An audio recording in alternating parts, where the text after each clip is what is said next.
Tuesday and I was off Monday. But yeah, she didn't really like give me much information about what I was supposed to be doing. So she really didn't do a good job for following up when she got back. I emailed her twice and I still haven't heard from her. And she wants a medical affidavit signed. So I reached out to the residents and asked them if they would do it. So they said that they wanted to wait for their attending to get back, which is today, and they were going to talk about it during rounds.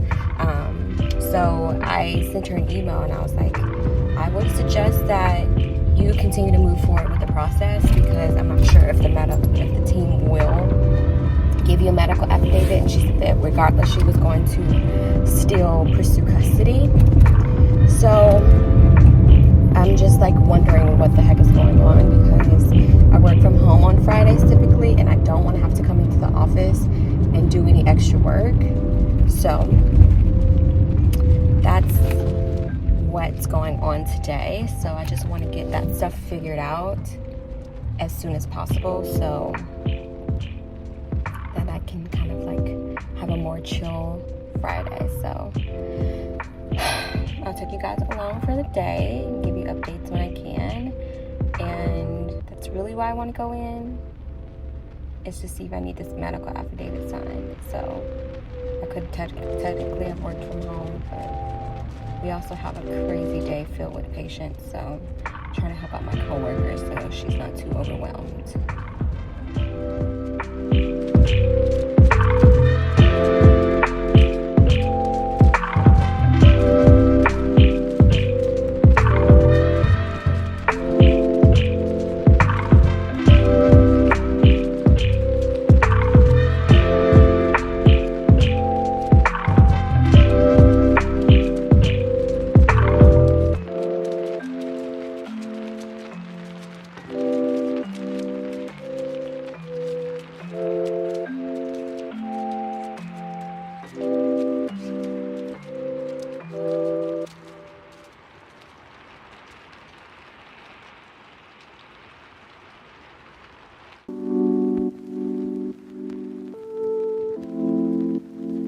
Guys, this girl is so awesome. We love her. Okay.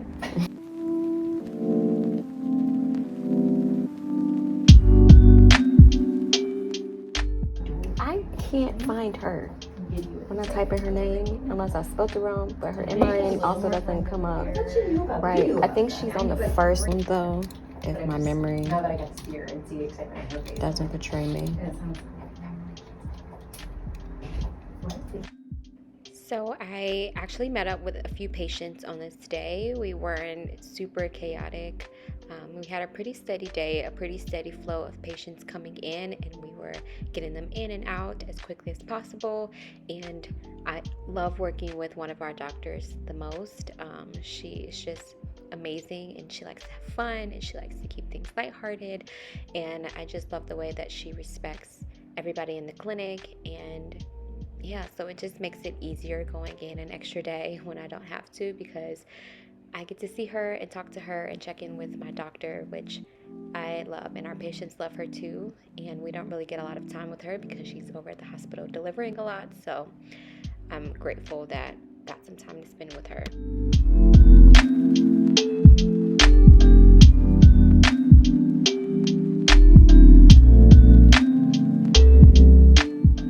So as mentioned in previous videos, we get diapers donated to us. They're obviously not used, and they come freshly packed in these bags, and so we get the opportunity to give to our moms who are postpartum and who might be in need of diapers. We get sizes newborn all the way up to pull-ups, and then we also have started to get pad kits, tampon kits, and then mixed kits for those who prefer both.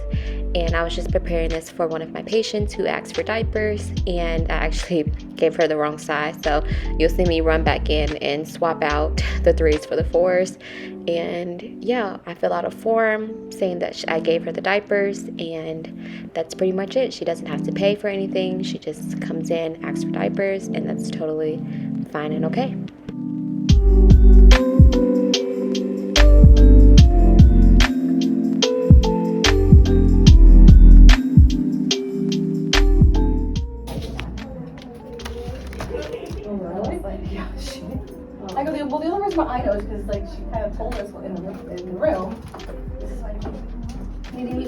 at once.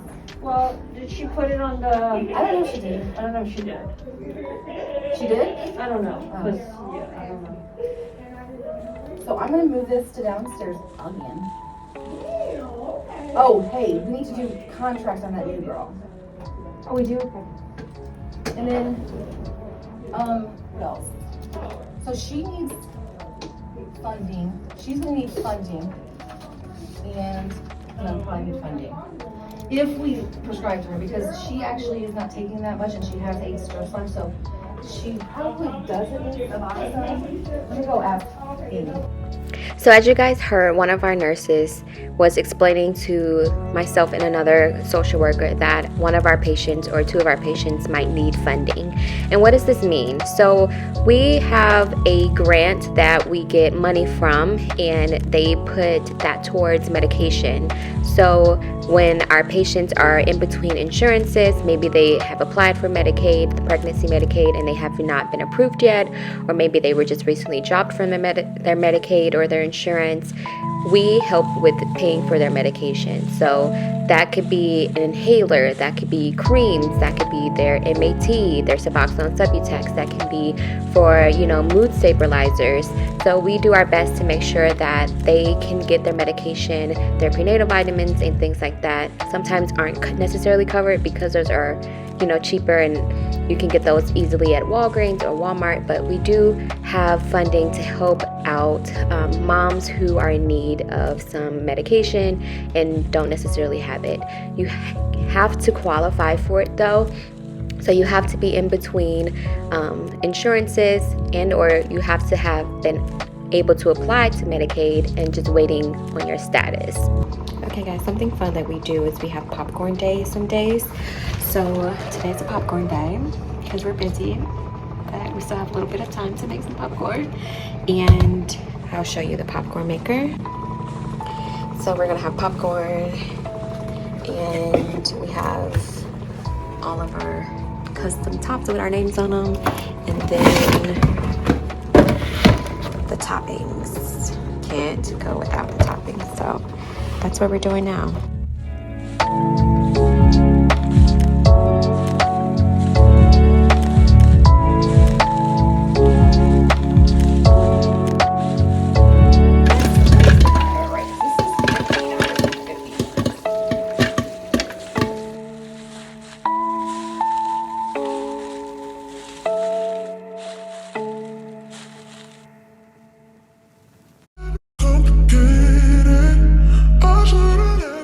So a kind patient bought us all Panera gift cards for just being nice to her. Like, hello, it's my job, but thank you.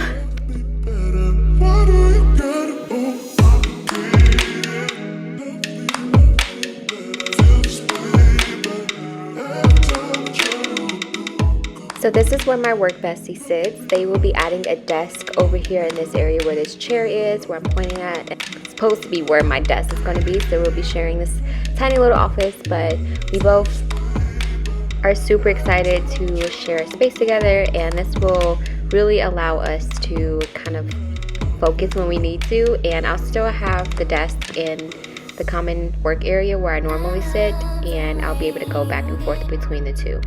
You always jump right in, saying you're thinking that this is the fun for me, fun for us, babe. Hey guys, so I wanted to just give you a quick update synopsis about the day today. So I got to work a little after 9 o'clock, and the patient that I initially went in for that early was a patient that actually didn't come.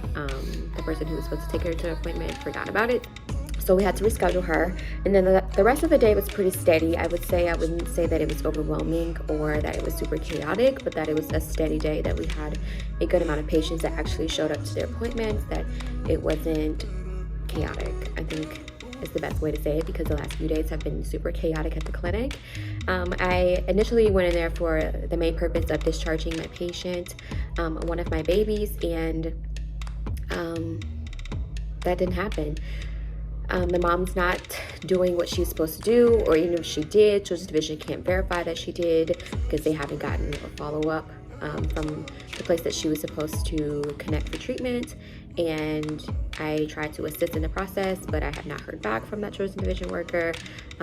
So I'm not really sure exactly where we stand, if the mom's going to be able to discharge the baby with a safety plan, and or if Children's Division is going to petition for custody. And tomorrow's Friday, which I hate when they do that on Fridays because it makes it really challenging, because I typically work from home and Children's Division has to petition the courts. The courts have to give them the document, and then they send the document to us, and then I either have to go to the hospital and present that document to the staff, and or ask them to put the document in the patient's heart chart, and or I have to go up to the hospital myself and put the information in the chart. So and then sometimes it's just delayed, like depending on when the court sends back the document. Children's Division work gives it to me, then I wait for a call from placement. And sometimes that doesn't happen in the same day. Sometimes it takes a little bit of a while. And what we've been witnessing, I'm talking so weird, but what we've been witnessing is that the foster care system is not really, has not been what it was. And they're struggling to find placement for a lot of children in the United States, in the state of Missouri, and in my city, and especially families to take in babies with NAS. Who are drug exposed. So it's sometimes really hard to find placement, and then sometimes the hospital decides that they don't like the placement, and so we have to start basically from scratch. But the baby is ready for discharge, and so the hospital is being really patient, and they haven't been like blowing up my phone. Granted, the resident and the attending was supposed to call me today, and they didn't, to tell me they were going to sign the medical affidavit, which is also something that I wanted to do today, which is why, another reason why I went. So I just feel like today was kind of a wasteful day for me to go up there, because I could have done a lot of work from home and not wasted gas, but it is what it is. And yeah, so that's pretty much what happened at the end of the day, and just waiting for discharge for this last baby. I have a patient that actually ended up going to the emergency room, because we use the women's evaluation unit. It's basically emergency rooms strictly for pregnant women, and she ended up going there and for contractions and possible labor, because she's technically supposed to deliver next week. So I mean, she's full term, so it's more than okay for her to be in labor. So she might deliver, but she has been in sobriety for several years now, and there shouldn't be any issues with that. And then the other moms that I have delivering in the upcoming week are also just like, either they've been positive just for marijuana, and or they've also been in sobriety. They've achieved sobriety. So next week is going to be a pretty easy week. I'm going to try to film a few days for you guys for that week, so that should be coming up in the upcoming videos. And then I also have a training coming up. It's going to be my first training outside of the city. So I'm going with a few co-workers, and so I'm going to film that for you guys as well, to give you an idea of what like a training day looks like. It's going to be an all-day thing. So yeah, that's pretty much it for me. I'm excited to share more with you guys. If you have any ideas on videos or things that you want me to talk about or discuss with you, please let me know in the comments down below. Otherwise, thank you so much for watching the videos. I really, truly appreciate it, especially those of you who make it up until this point, who watched the entire video. I truly love you guys, and I always respond to the comments. So if you have any questions, or if you want any advice or anything, my email is also down if you don't want to put it in the comments. And yeah, let's continue to get some more social work content. I'm gonna try to film as much as I can for you guys, so that you don't have any delays, so that I can continue to stay consistent for you. And yeah, bye.